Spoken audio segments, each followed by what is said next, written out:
जो दिल्ली में बैठी है केंद्रीय पर्यावरण एवं वन मंत्रालय, जिसमें कि समस्त विषयों के विशेषज्ञ हैं जो कि आपकी शिकायतों को सुनकर सग्रम रूप से व्यापक हित में नियमों और प्रक्रियाओं के तहत निर्णय लेंगे। फिर से हमारे प्रदूषण नियंत्रण बोर्ड के कार्यालय परिवार की ओर से एडीएम साहब का स्वागत है, आप सभी का स्वागत है। शुरुआत में मैं परियोजना प्रबंधन के तकनीकी सलाहकार से आग्रह करूंगा कि वह तकनीकी के रूप में और जो प्रदूषण नियंत्रण व्यवस्थाएं उनके द्वारा प्रस्तावित है उसके बारे में बताएंगे। उसके बाद तकनीकी प्रस्तुतिकरण होने के बाद आप सभी लोगों से आग्रह है कि वे एक के बाद एक स्टेज में आएंगे, अपना नाम पता बताएंगे और उनके अपने विचार को शांतिपूर्ण ढंग से रखेंगे। उनके द्वारा बोले गए चीज़ों की पूरी तरह से वीडियोग्राफी होगी, यहाँ पर फोटोग्राफी होगी, तो पूरी तरह से निश्चित ही रहें, हम लोग निरपेक्ष हैं, न्यूट्रल हैं।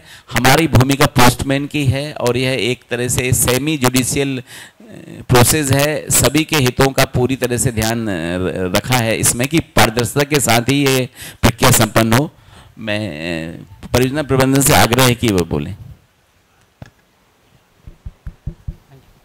हेलो यस सर, आज इस पर्यावरणीय जन सुनवाई में हम आदरणीय अपर जिलाधिकारी महोदय, क्षेत्रीय अधिकारी महोदय, प्रदूषण नियंत्रण बोर्ड एवं उपस्थित सभी अधिकारीगण, सम्मानित जनता एवं सम्मानित ग्रामवासियों का हार्दिक स्वागत करते हैं।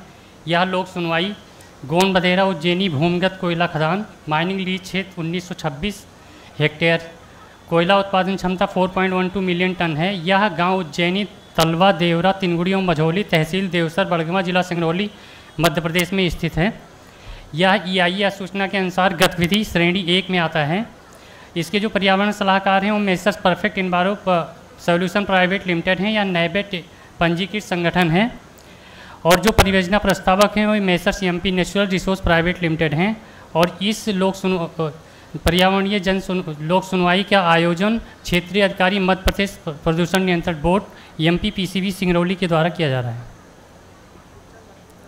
यह गोंड बधेरा उज्जैनी भूमिगत कोयला खदान सिंगरौली कोल्ड फील्ड में प्रस्तावित भूमिगत कोयला खदान परियोजना है जो उज्जैनी तलवा देवरा तिनगुड़ी और मझौली गाँव में स्थित है। Messrs MP natural resource private limited ने गोंड बधेरा उज्जैनी भूमिगत कोयला खदान परियोजना के लिए पर्यावरणीय स्वीकृति के लिए पर्यावरण वन एवं जलवायु मंत्रालय को आवेदन किया है। खदान पट्टा का क्षेत्र 1926 हेक्टेयर है जिसमें कोयले की उत्पादन क्षमता 4.12 मिलियन टन प्रतिवर्ष सामान्य क्षमता है।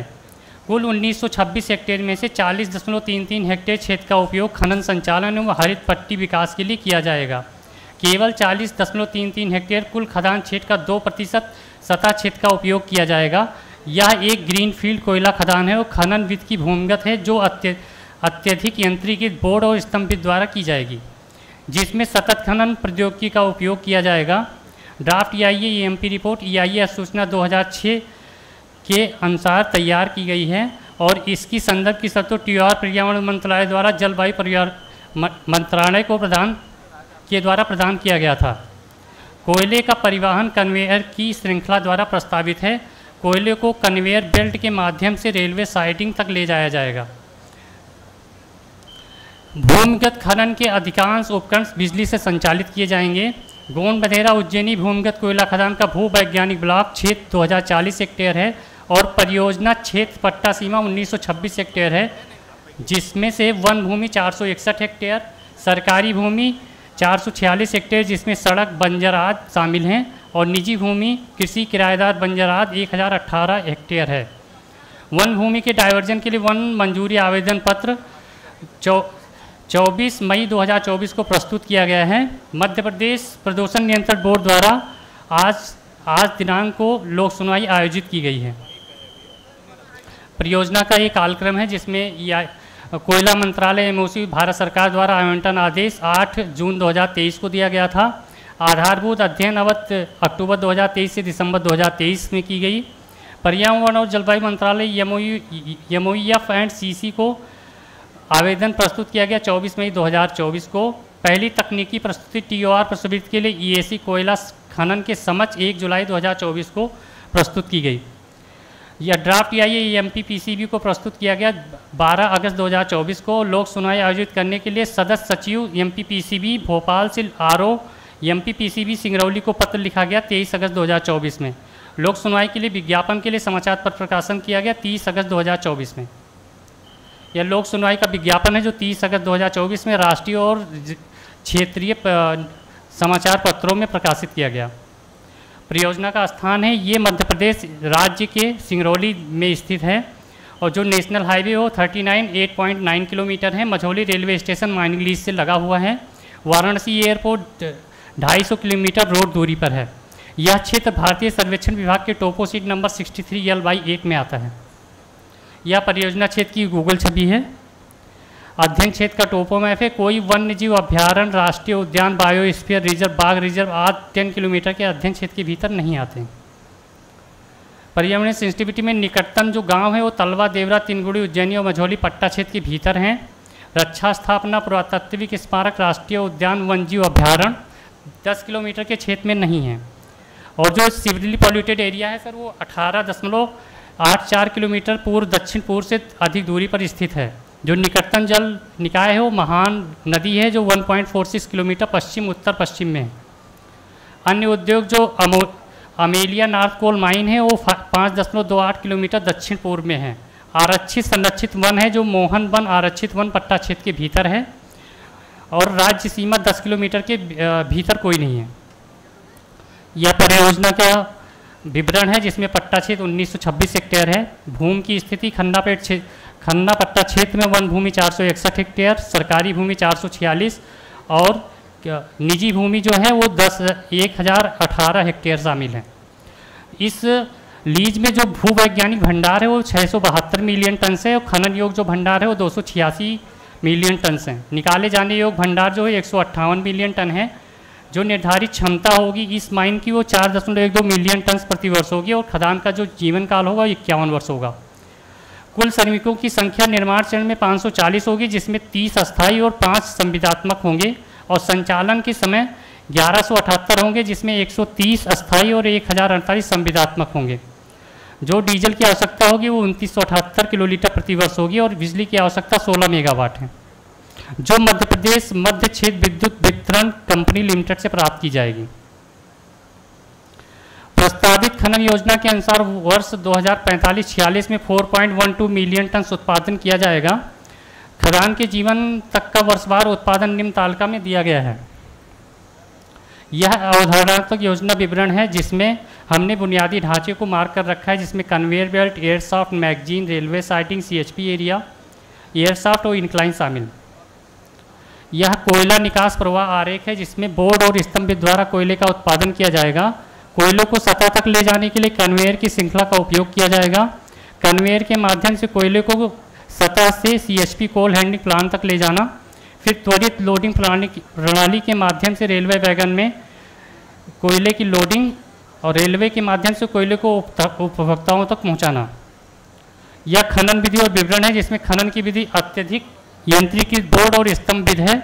इंक्लाइन की संख्या 3 होगी और साफ्ट 6.5 मीटर व्यास के 3 एयर साफ्ट लगाए जाएंगे और जो अपशिष्ट होगा वो 4,38,000 घन मीटर होगा। कार्य दिवसों की संख्या 330 होगी। खनन कार्य की अधिकतम गहराई जो है वो 635 मीटर PGL है जो भूमिगत है।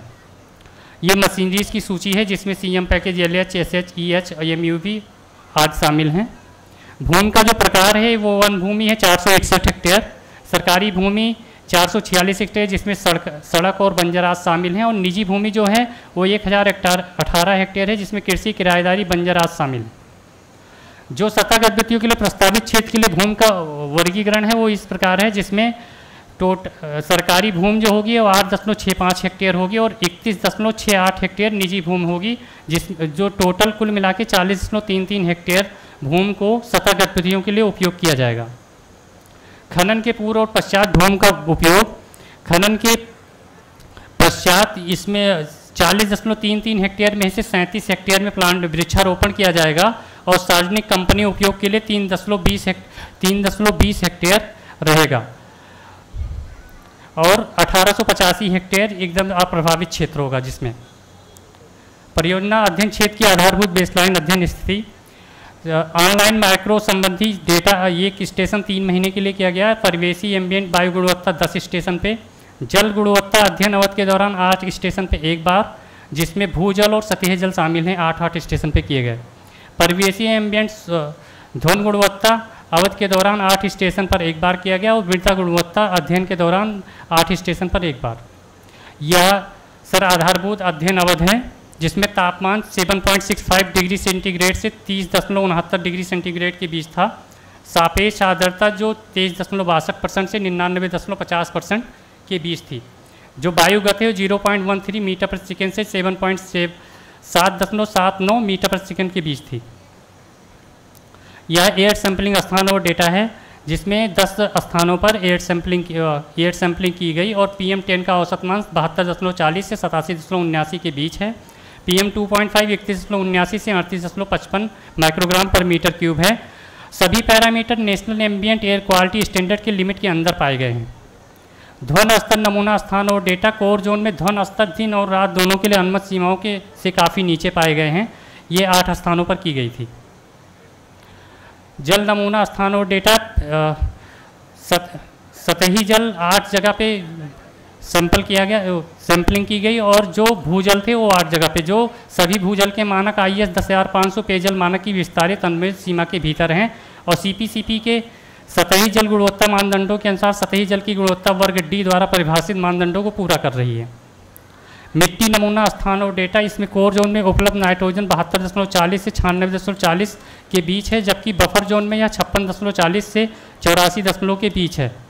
इसी तरह कोर जोन में उपलब्ध पोटेशियम 10.90 से 19.20 के बीच है और बफर जोन में यह 11.70 से 23.70 के बीच है। यह भूमि उपयोग लैंड यूज है। ये 10 किलोमीटर का लैंड यूज मैप है जिसमें कृषि भूमि, कृषि प्रतिभूमि ये सब दिखाया गया है। परिस्थितिकी और जैव विविधता में कोर जोन में फ्लोरा, कोर जोन में मुख्यतः 5 प्रकार के पेड़ पाए जाते हैं जिनमें साल, महुआ, आम, नीम, पत्ता आदि शामिल हैं।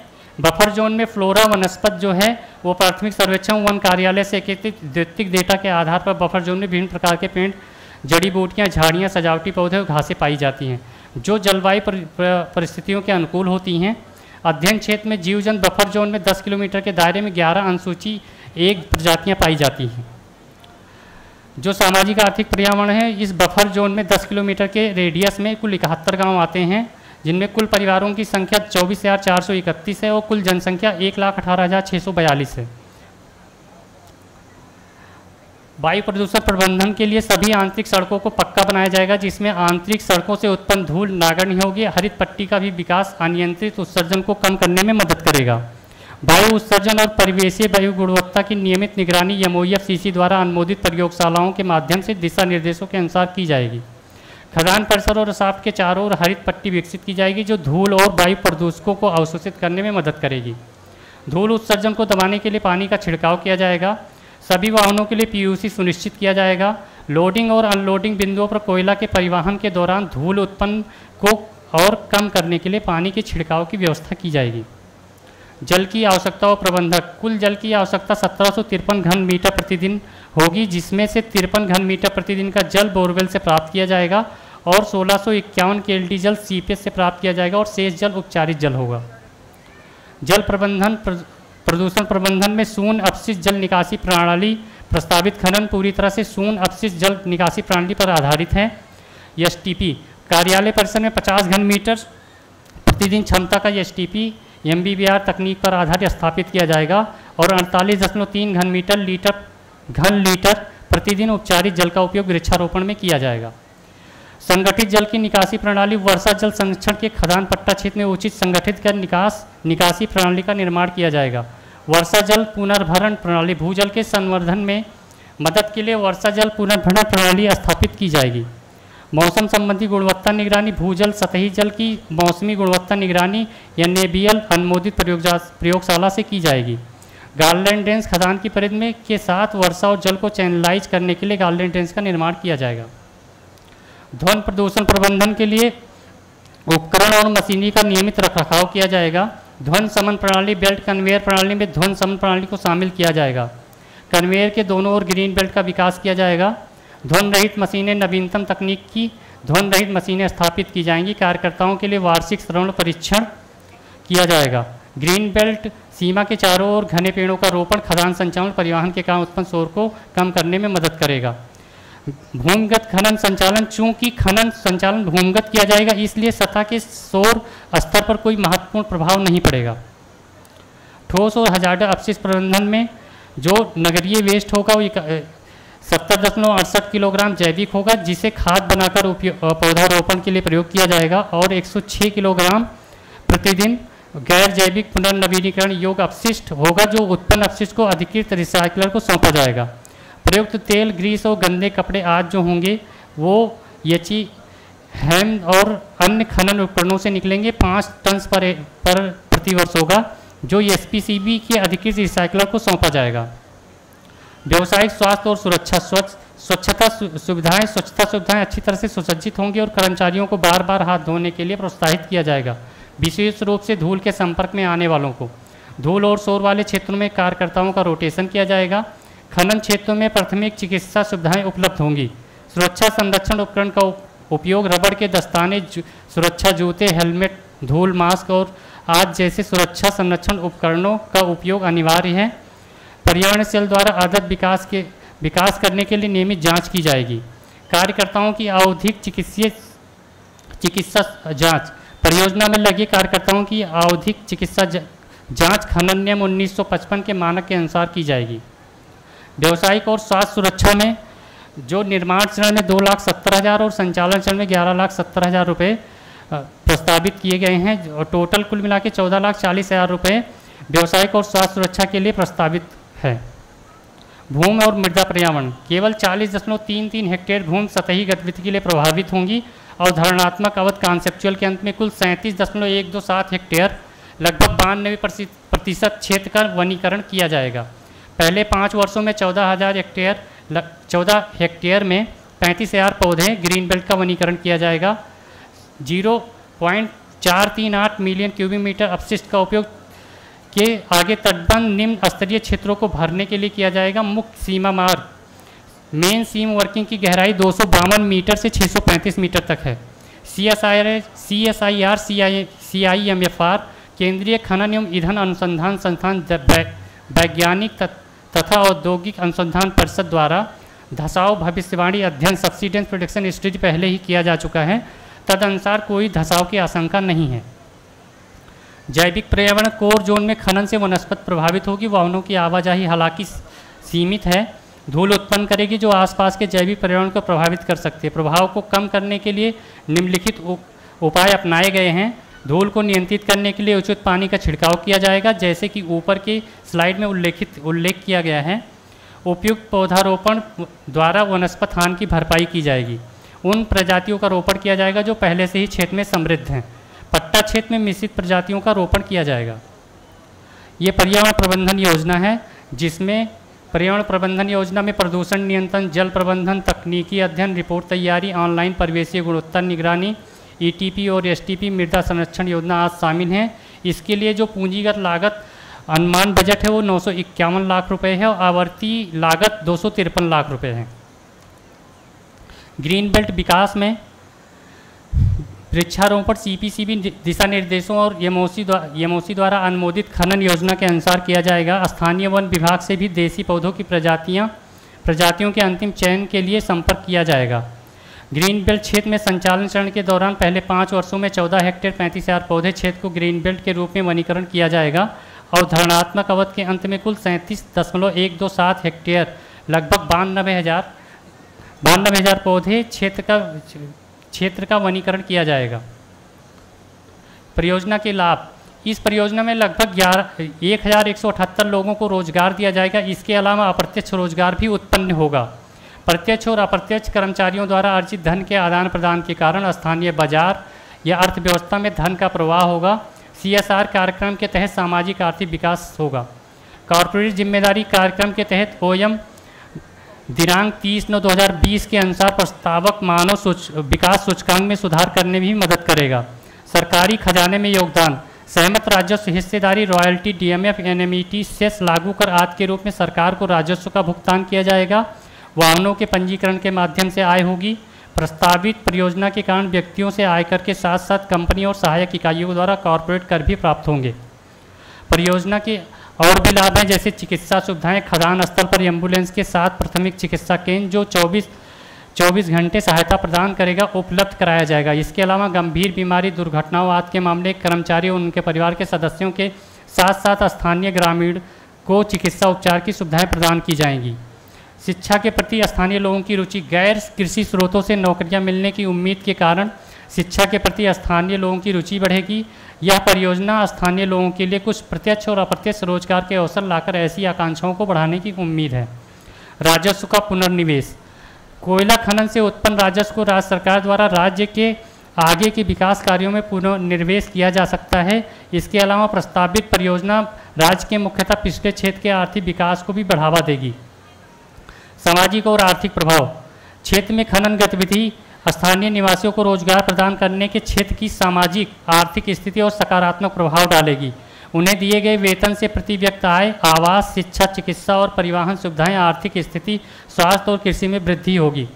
पर्यावरण, वन और जलवायु मंत्रालय के OM दिनांक 30/9/2020 के अनुसार लोक सुनवाई और सामाजिक आवश्यकता मूल्यांकन के दौरान उठाए गए मुद्दों के आधार पर CER के तहत प्रस्तावित गतिविधियों को कार्यान्वित किया जाएगा। GBU की CSR गतिविधियां जो अभी हैं, चालू हैं, सरकारी स्कूल में 2010 स्कूल बैग वितरण किया गया है। कक्षा 10 की 114 छात्राओं को साइकिलों का वितरण कराया गया, 13 छात्रों को लैपटॉप का वितरण किया गया है और समान स्वास्थ्य शिविर, जांच शिविर आयोजित की गई जिसमें 1098 लोगों को लाभ मिला। नेत्र जांच शिविर में 1292 लाभार्थी हुए। सहायक उपकरणों का वितरण 40 लाभार्थी हुए। स्वयं सहायता समूह पुनर्जीवन और सहायता से 57 स्वयं सहायता समूह पुनर्जीवित निर्मित किया गया। सिलाई कौशल विकास प्रशिक्षण करवाया गया जिसमें 20 देवरा में पूर्ण और तलवा में 30 हुआ है और अभी भी जारी है। DU कौशल विकास प्रशिक्षण में 22 देवरा में पूर्ण कर दिया गया है और 30 तलवा में जारी है। युवाओं को खेल सामग्री का वितरण 8 गाँवों में किया गया है। वॉलीबॉल टूर्नामेंट का आयोजन करवाया गया जिसमें 90 युवाओं ने भाग लिया। क्रिकेट टूर्नामेंट में 135 युवाओं ने भाग लिया। पुल निर्माण, 1 बाक्स कलवर्ट का पुल का निर्माण कराया गया जो मझौली और कुंडा गांव को जोड़ता है। Solar street lights, 8 solar street lights स्थापित की गई जिसमें ग्राम पंचायत उज्जैनी में 2, देवरा में 1, मझौली में 2, तिनगुड़ी में 1, पचौर में 2 हैं। पर्यावरण दिवस पर वृक्षारोपण 8 गाँव में लगभग 500 पौधे लगाए गए हैं। जच्चा बच्चा किट वितरण में 8 गाँव में लगभग 390 किट वितरित की गई। किसानों का प्रशिक्षण, देवरा ग्राम पंचायत में 45 किसानों को सर्वश्रेष्ठ कृषि प्रथाओं पर प्रशिक्षित किया गया है। मुकंदरपुर चिड़ियाघर को विदेशी पक्षियों का दान 5 जोड़े। CSR गतिविधि में स्वास्थ्य और जांच शिविर करवाए गए जो तिनगुड़ी, मझौली और देवरा में। ये शिक्षा समर्थन में स्कूल बैग का वितरण, लैपटॉप का वितरण, साइकिल का वितरण करवाया गया। कौशल विकास में बाती बनाना, सर्वोत्तम कृषि पद्धतियों पर प्रशिक्षण, डेटा एंट्री ऑपरेटर प्रशिक्षण और सिलाई प्रशिक्षण करवाया गया। सामुदायिक विकास में पुल का निर्माण, सोलर लाइट उपलब्ध कराई गई। दिव्यांगों के लिए सहायक उपकरणों का वितरण करवाया गया। ये सामुदायिक विकास में खेल जागरूकता के लिए पहल की गई। और जैव विविधता वन्यजीव में 5 जोड़े पौधे विदेशी पक्षी मुकुंदपुर में दिए गए। धन्यवाद।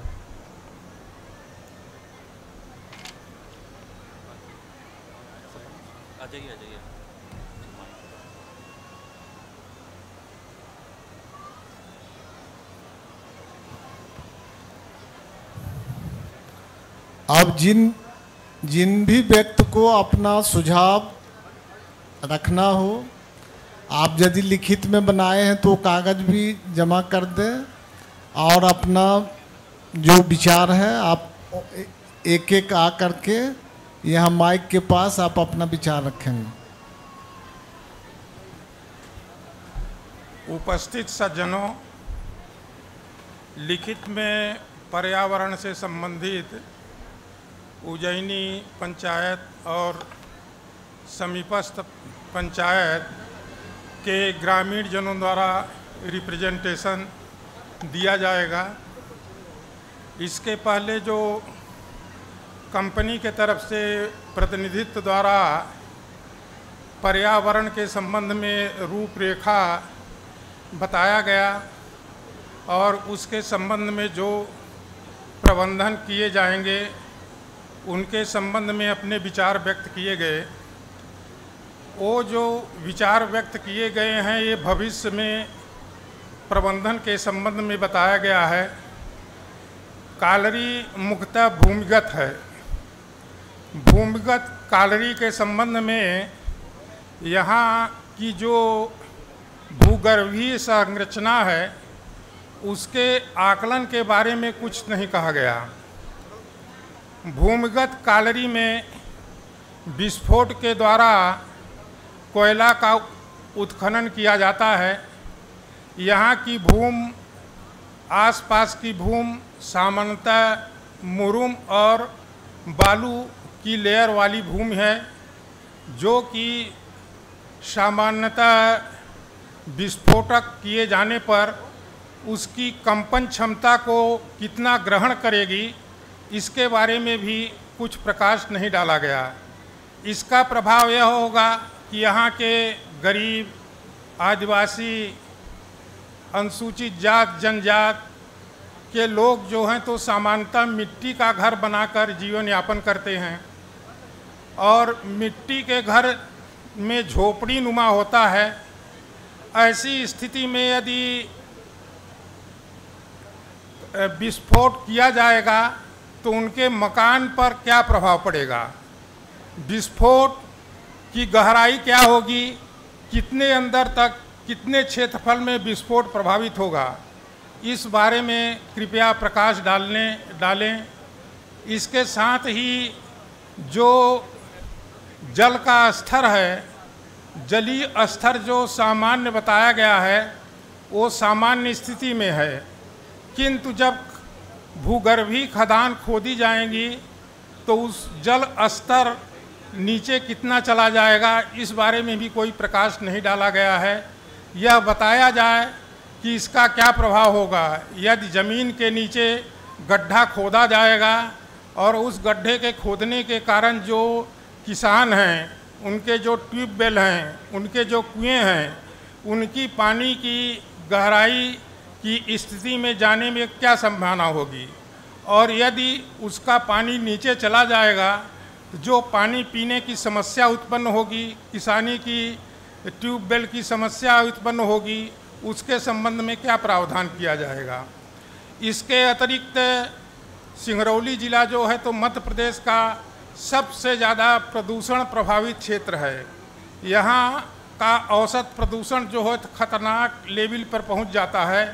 वायु प्रदूषण, इस संबंध में जो है तो सामान्यतः सभी कंपनियां आती हैं, आते वक्त जो है तो प्रलोभन देती हैं, लोगों को आकर्षित करती हैं, किंतु जब कंपनी स्थापित हो जाती है, जब उनकी बाउंड्री वाल बन जाती है, तब इन गरीब किसानों को कोई नहीं सुनता, बाउंड्री के अंदर जाने नहीं दिया जाता, उनका जो है तो कोई रिप्रेजेंटेशन किया जाता है तो उस पर ध्यान नहीं दिया जाता।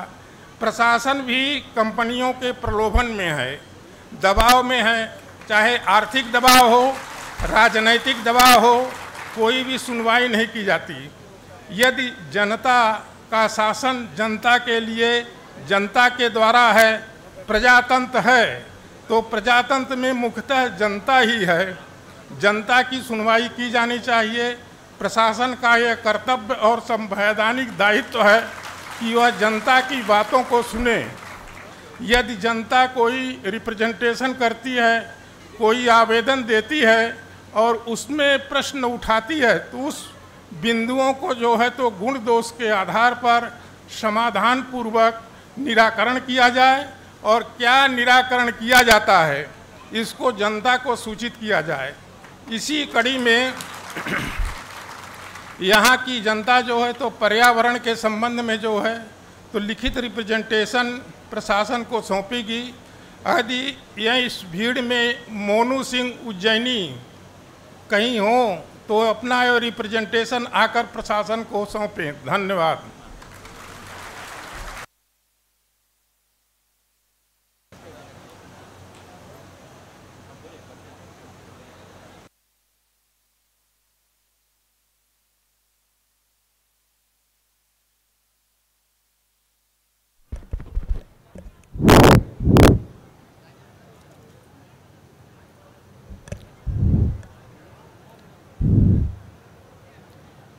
मेरा नाम बसंती रावत है और ग्राम पचौर का निवासी हूँ और स्वयं सहायता समूह में जुड़ी हूँ और स्वयं सहायता हमारा सुमन समूह है और हमारी जो स्वयं सहायता बैठ गई थी तो हम अपने नारी शक्ति से जाकर घर में और नारी शक्ति को ही जगाई हूँ और क्या कहते हैं कि हमारी जो दीदियाँ हैं तो बैठक के बारे में नहीं जानती थी तो हमने उनको बैठक के बारे में बताया।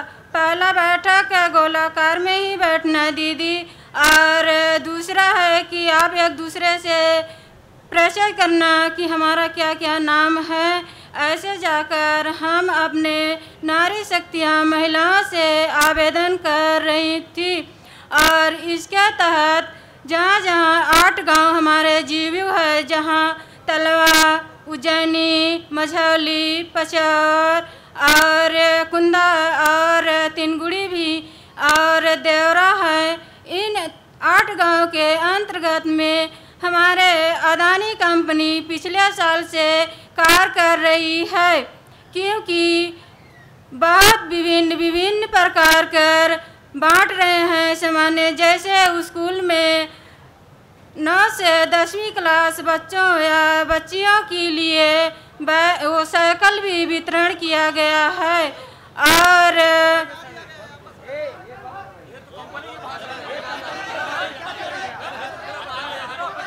सुनिए 1 मिनट मेरा शांति बनाइए। और जहाँ तक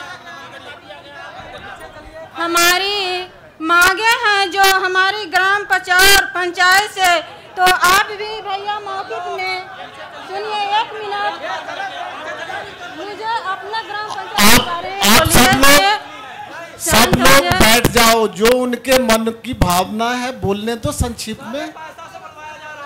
मुझे पैसा कोई नहीं दिया है, एक पैसा भी मुझे नहीं दिया है। तो बैठ जाओ ना, सबको अवसर मिलेगा। मुझे शांत हो अपनी जाओ, बात को पूरा करने शांत हो जाओ, बैठ जाओ। और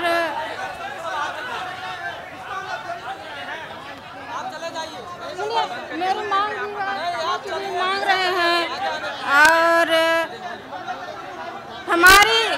हमारी ग्राम पंचायत पचौर से मेरी मांग है क्योंकि हम लोगों को टोला बन सब बैठ जाओ, उसको जो भी उसका मन में भावना है अपना बात रखने दो ना भाई। मैंने पहले बताया जिसको जो बताना है लिखित में देना है, ये भी जो बता रहे हो वीडियो रिकॉर्डिंग हो रहा है वो सब चला जाएगा। ये काम है पर्यावरण मंत्रालय का, आपस में उसके लिए परेशान मत हो जाओ। जो भी बताना है संक्षेप में बताओ, थोड़ा ज्यादा टाइम ना लगे। अरे स्व सहायता समूह का इससे कोई लेना देना नहीं है, शांत रहो। लेकिन फिर भी मेरा स्वयं सहायता से जुड़े हुए मेरे हाथों में लिखित है, क्या आप लोग मेरे साथ सहमत नहीं है? हाँ, शांत रहो, शांत रहो। जो बताना है बता दो उसको। स्व सहायता गवर्नमेंट का जो प्रोग्राम है, इससे इसका क्या सुनवाई में पर्यावरण से उसका कोई संबंध नहीं है, लेकिन जो आप बताना चाहती हो फिर भी बता दो। जैसे हमारी मांग जहाँ तक से है, क्योंकि हमारे तलवा, उज्जैनी, कुंदा को अंतर्गत में हम लोगों को जो मांगे हैं हाई से हाई हम लोगों के मांगे में स्कूल भी चाहिए ताकि हम लोग अपने बच्चों को अच्छे से पढ़ा सकें। हम गरीब लोग न बाड़न जा पाते हैं न जबलपुर जा पाते हैं, इसलिए हम लोग सोचते हैं कि हमारे ग्राम पंचायत पचौर से और इसी में तलवा, उज्जैनी की साइड से जुड़े हम लोग अच्छे से अच्छे हाई स्कूल होना चाहिए और हाई से हाई बढ़कर हॉस्पिटल होना चाहिए, क्योंकि हमारे यहाँ अधिकतम जाकर देखिए तो रोड का इतना प्रॉब्लम है। अगर आप लोगों को विश्वास नहीं है तो हमारे यहाँ मौखिक में जाकर कर सकते हैं। मौखिक हम लोगों को अगर हो जाती है। ठीक है, वो सब सुन लिए, अब आप बैठो, अब दूसरे को जो बताना है वो बात समझ में आ गया, कागज देना है दे दीजिए। अब दूसरे को अवसर, दूसरे को जो बताना हो आप बैठ जाइए। हाँ। शांत रहो सब, शांत रहो, ये हल्ला गुल्ला करने का जगह नहीं है। शांत रहो सब, शांत रह के सभी लोग शांति का परिचय दें, सब लोग अपने जगह पर बैठ जाएं और जो मैं बात कहूंगा आप लोग उसको शांतिपूर्वक सुनिएगा। जहां गलत होगा वहां बताइएगा, उसमें बातें जोड़ी जाएंगी, और जहां सही होगा वहां आप लोग अपना समर्थन भी दीजिएगा बीच बीच में। इधर मशहूर बैठे हैं, इधर मशहूर बैठे हैं और इधर मजबूर बैठे हैं। इधर मशहूर बैठे हैं, इधर मजबूर बैठे हैं। सलाम उनको है मेरा जो हमसे दूर बैठे हैं। कहने का मतलब जो दूर बैठे हैं मतलब वहां नहीं, उस परवरदिगार को भी मेरा सलाम है। आइए आज इस लोक जनसुनवाई में सर्वप्रथम हमारे बीच में हमारे गार्जियन पधारे, परम सम्मानी, परम श्रद्धेय हमारे जिला के उप अधिकारी आदरणीय अरविंद झा साहब हमारे बीच में उपस्थित है, हमारे गार्जियन हैं। हमारे उज्जैनी की पावन सरजमी पर आपका बहुत बहुत स्वागत, वंदन और अभिनंदन है। साथ में हमारे दूसरे अधिकारी, क्षेत्रीय पर्यावरण के अधिकारी हमारे सिंगरौली जिले के, आप हमारे बीच में आदरणीय मेहरा साहब उपस्थित हैं। आपका हम इस उज्जैनी की सरजमी पर आपका स्वागत करते हैं और सबसे पहले धन्यवाद इस बात का देते हैं कि आपने लोक सुनवाई रखी, मतलब यहाँ के लोगों की बात को सुनने के लिए कार्यक्रम आपने यहाँ रखा है, इसके लिए हम अपनी गांव की ओर से आपको बहुत बहुत साधुवाद देते हैं। यहाँ पर उपस्थित कंपनी प्रबंधन के समस्त, साथ ही साथ हमारे ग्राम उज्जैनी तलवा के सभी हमारे पिता तुल्य बुजुर्ग, माताएं, बहनें, नौजवान साथी, अगल बगल ग्राम तलवा, तिनगुड़ी, पचौर, मझौली से आए हुए सभी हमारे साथी, आप सभी का मैं हृदय से अभिवादन करता हूं। साथियों, मैं अपनी बात को यहीं पर यहीं से रखने जा रहा हूं। कंपनी प्रबंधन के द्वारा जो उनकी रूपरेखा थी उसको प्रस्तुत किया गया, साथ ही साथ उसके बाद हमारे बीच में जज साहब ने अपने वक्तव्य को रखा है और मैं जज साहब की बात से मैं ही नहीं बल्कि हमारा पूरा गांव सहमत है। चूंकि भाषण का मंच नहीं है, जो हम लोगों ने पत्र तैयार किया है RDC अधिकारियों के नाम से, मैं उसी को पढ़ूंगा। आप सभी का भी ज्यादा समय नहीं लूंगा, वहां पर उपस्थित सभी लोगों का भी समय बर्बाद नहीं करूंगा। हमारा ये पत्र है श्रीमान प्रमुख सचिव मध्य प्रदेश प्रदूषण नियंत्रण बोर्ड भोपाल, श्रीमान कलेक्टर महोदय जिला सिंगरौली मध्य प्रदेश, श्रीमान क्षेत्रीय अधिकारी महोदय मध्य प्रदेश प्रदूषण नियंत्रण बोर्ड भकुआर नवगढ़ जिला सिंगरौली मध्य प्रदेश। आइए विषय पर, messrs MP natural resource private limited अर्थात Adani foundation Ujjaini Kodwada coal block के भूमिगत खदान मुख्य रूप से प्रभावित गांव उज्जैनी तलवा एवं अन्य प्रभावित गांव को भूअर्जन एवं नए नीति से विस्थापन किए जाने और पुनर्वास का लाभ दिलाए जाए के संबंध में। दूसरा, दिनांक 4/10/2024 अर्थात आज जो सुनवाई चल रही है, स्थान तलवा खसरा क्रमांक 291 कि लोक सुनवाई में सुझाव व आपत्ति के स्वीकार करने व समाधान पश्चात ही पर्यावरणीय स्वीकृति दिए जाने के संबंध में। महोदय, विषय अंतर्गत लेख कर अनुरोध है कि मुख्य तथ्य बिंदु भर निम्नांकित है, मेरी बातों को ध्यानपूर्वक सुना जाए। यह कि भूमिगत खदान होने से आम जनमानस में भय का वातावरण बने है, इसलिए भूमिगत खदान की मंजूरी नहीं दिया जाना चाहिए।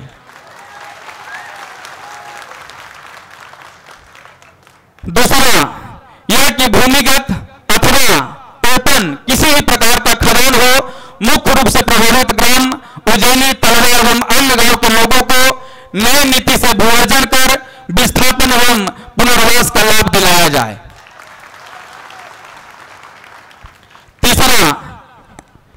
भूमिगत खदान होने से भूमि के भीतर खनन के दौरान कोयले के बीच घर्षण एवं दलदली जगह पर मीथेन गैस का निर्माण होता है, जिसके कारण कोयले में आग लगने की संभावना होती है। ऐसी स्थिति में जमीन धंस सकती है एवं ऊपरी सतह का तापमान बढ़ जाएगा। भूमिगत खदान लगाना उचित नहीं होगा। यह कि भूमिगत खदान होने से जल स्तर न्यून एवं शून्य भी हो सकता है, जिससे कृषि प्रधान गांव होने के कारण किसानों का काफी नुकसान होगा एवं पेड़ पौधों के सूखने की संभावना है। यह कि पड़ोसी गांव मझौली में जेपी अमिलिया कोल माइंस पुरानी पद्धति से ब्लास्टिंग करती है, जिस कारण उज्जैनी तलवा सहित अन्य नजदीकी ग्रामों में हलचल होता है। यहां का मिट्टी कमजोर है, जिससे खदान धंसने की संभावना है।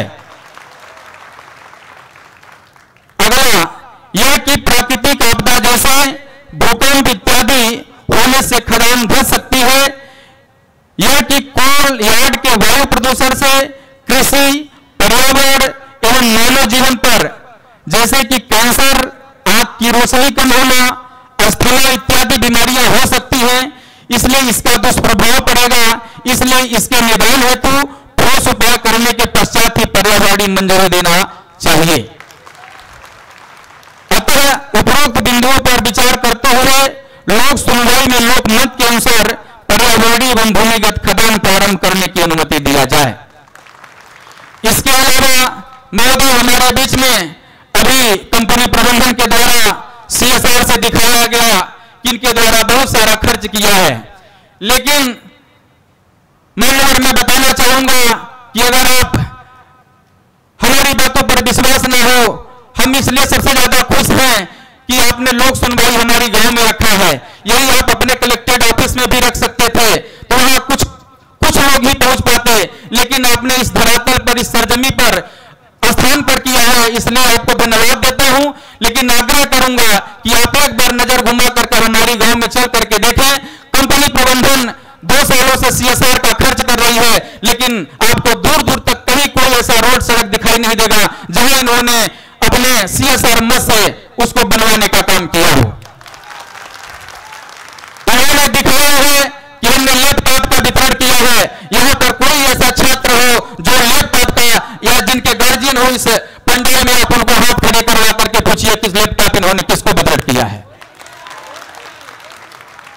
थोड़ी बहुत इन्होंने साइकिल का वितरण जरूर किया है साहब, लेकिन जितनी संख्या में बता रहे हैं उतनी संख्या में नहीं है। इसके अलावा बैग भी इन्होंने वितरण किया है, तो जितनी संख्या में बैग बता रहे हैं उतनी संख्या में वितरण नहीं किया है।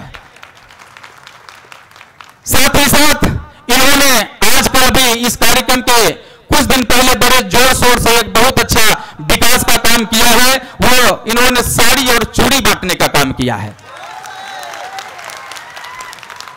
इसलिए अगर साड़ी और चूड़ी से विकास होता है तो फिर आप लोग इनको अनुमति दीजिए, अन्यथा इनको कहिए कि सबसे ज्यादा शिक्षा और स्वास्थ्य पर ये खर्च करें। साथ ही सरकारी बड़े स्कूलों में नहीं, प्राइवेट स्कूलों में जिस बच्चे की मनसा है, इच्छा है पढ़ने की, उसको भी ये शिक्षा का खर्च करने का, उस पर खर्च करने का ये वादा करें, भरोसा दिलाएं। यदि भूमिगत खदान आप लोग कभी देते भी हैं, ऐसी स्थिति में भी 60% ऊपर रहने वाले लोगों को मुआवजा देने का जो प्रावधान है उसको यहां लागू करने का कष्ट करें। और यहां पर उपस्थित पुलिस प्रशासन के अधिकारियों से मेरा आग्रह है कि अब यहां हमारी कंपनी आ गई है, थोड़ी बहुत इनसे हमारी नोकझोंक आए दिन होते रहेंगे। तो सबसे पहले हमारा प्रशासन आप है, हमारे लिए आप है, तो कंपनी प्रबंधन की बात है, ज्यादातर न मानकर हमारे लोगों के ऊपर FIR जैसे कार्रवाई करने का, जल्द से जल्दबाजी न करने का कष्ट करें। हमारी भी मांगों में आप लोग भी अपना समर्थन देने का कष्ट करें। अरे कल हमारा सरपंच के साथ एक प्रतिनिधि मंडल, ये हमारी सर आपसे शिकायत है, प्रतिनिधि मंडल, उनके साथ कई पंचगढ़ एवं हम लोग लगभग 2 दर्जन इस आशय से आए थे कि हमको इस पंडाल के अंदर ये देखना है कि हमको हमारे गांव के लोग जब आएंगे तो उनके बैठने की क्या व्यवस्था है, किधर जनप्रतिनिधि बैठेंगे, किधर हमारी माताएं बहनें बैठेंगी, किधर से आना है, किधर से जाना है, सिर्फ यह हम देखना चाहते थे। तो हमको यह कह करके हमें वापस कर दिया गया कि परमिशन नहीं है। फिर हमने ये बताया कि सरपंच और सरपंच के अंदर प्रतिनिधि है, साथ में सरपंच साहब है, तो हमको यह जवाब मिला कि हम सरपंच और सरपंच नहीं जानते हैं। साहब जब ये पहले से ही रवैया अभी से है तो मुझे लगता है कि आए दिन प्रतिदिन तकरार होगा। और अभी जज साहब ने एक बात का जिक्र किया था कि कंपनियों प्रबंधन की बात ज्यादातर प्रशासन सुनती है, तो मेरा आग्रह है कि आप लोग हमारे लिए भी हैं, इसके बाद इनके लिए हैं, तो पहले हमारी बात को सुना जाए, फिर इसकी बात को सुना जाए। आप लोगों से आपसे साहब हमारी बहुत उम्मीद है, अगर कभी उम्मीद टूटती है तो इसके बाद हमारा न्यायालय होता है, हम वहां जाएंगे, जब वहां पर भी नहीं होगी तो हम यही एक एक कर अपना शहीद हो जाएंगे, लेकिन अपने साथ अन्याय बर्दाश्त नहीं करेंगे। कल वाली जो बात हुई, घटना हुई, उस बात पे मैं एक बात अपने जनता जनार्दन के बीच में कहना चाहूंगा। इस बात को आप लोग ध्यान रखिएगा कि वसूलों पे जहां आंच आए, वसूलों पे जहां आंच आए तो टकराना जरूरी है। अगर जो जिंदा हो तो फिर जिंदा भी नजर आना जरूरी है। ज्यादा बात नहीं करूंगा, लेकिन दुष्यंत कुमार की एक कविता है, उस कविता को मैं पढ़ते हुए अपनी बात को यहीं पर समाप्त करूंगा और अगले ही व्यक्ति को मौका दूंगा बोलने के लिए। और जो मैंने पत्र पढ़ा है वो पत्र सरपंच महोदय के द्वारा आप दोनों अधिकारी जनों तक पहुंचाने का हम कष्ट करेंगे। चंद लाइन की कविता है, ध्यान दीजिएगा उपस्थित सभी लोग। हो गई है पीर पर्वत से पिघलनी चाहिए, हो गई है पीर पर्वत से पिघलनी चाहिए, इस हिमालय से कोई गंगा निकलनी चाहिए। आज यह दीवार पर्दों की तरह हिलने लगी, आज यह दीवार पर्दों की तरह हिलने लगी, शर्त लेकिन थी कि यह बुनियाद होनी चाहिए। हर सड़क, हर गली में, हर नगर, हर गांव में हाथ लहराता हुआ हर लाश चलनी चाहिए। यह बात इसलिए कह रही हूं कि पिछले कई दिनों से यहां के लोगों, प्रबंधन के लोगों के द्वारा गांव गांव में जाकर के अपनी बात को कहलाने के लिए बहलाया और फुसलाया जा रहा है। इसलिए मैं इस बात को कह रहा हूं कि हर सड़क, हर गली, हर नगर, हर गांव में हाथ लहराता हुआ हर लाश चलनी चाहिए। सिर्फ हंगामा खड़ा करना मेरा मकसद नहीं, मेरी कोशिश है कि सोच बदलनी चाहिए। और मेरे से है तो तेरे से है, वो कहीं हुई आग लेकिन आग जलनी चाहिए। बहुत बहुत धन्यवाद मेरी बातों को सुनने के लिए। आगे की कार्रवाई पूरी की जाए।